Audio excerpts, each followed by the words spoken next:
So just basically going to throw down some equations of how I think is a very elegant way to derive the volume of a sphere.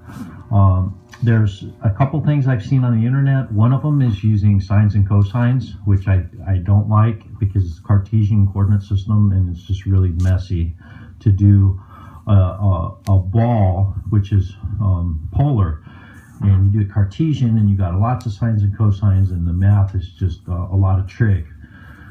The other way, which was kind of using logic, and I think it was in ancient Greek, he kind of did, he used logic, and he took like a basketball and he submerged water and he puts it in a cylinder, like if you could imagine putting a basketball in a 5-gallon paint bucket, and you're putting water in there, and you're just basically saying, okay, now how much water does this thing displace? And you're kind of, that's sort of like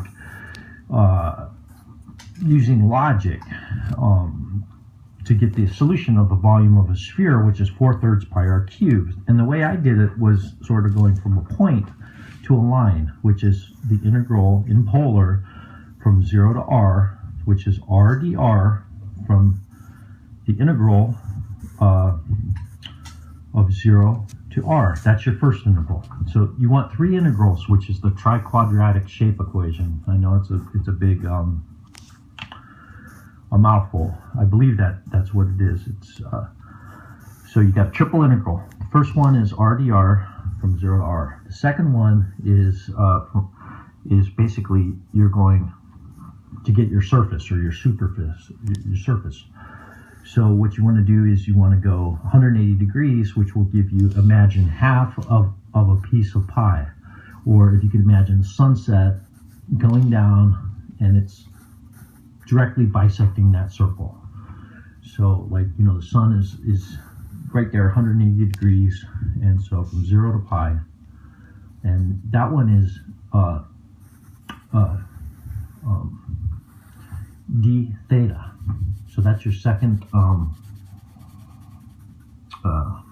variable there is theta.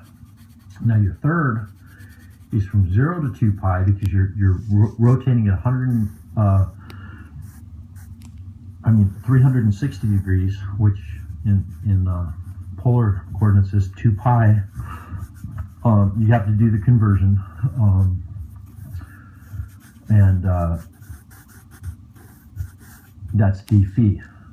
So you got a triple integral, r d theta dp, and you're going to do the line, which is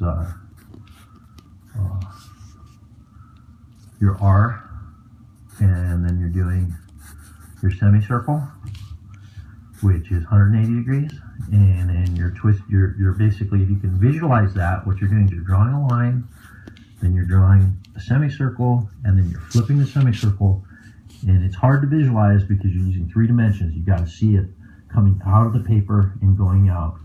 And one way to do is if you can draw it on a CAD program, something like Pro Engineer, or Blender, or some kind of 3-dimensional CAD program, you can visualize it. So I think the next one to do would be a donut. Do the triple integrals of a donut because it's offset. And leave that, and if anyone's got any comments on the math and seems to be a simple solution, and tell me what you think. Thanks.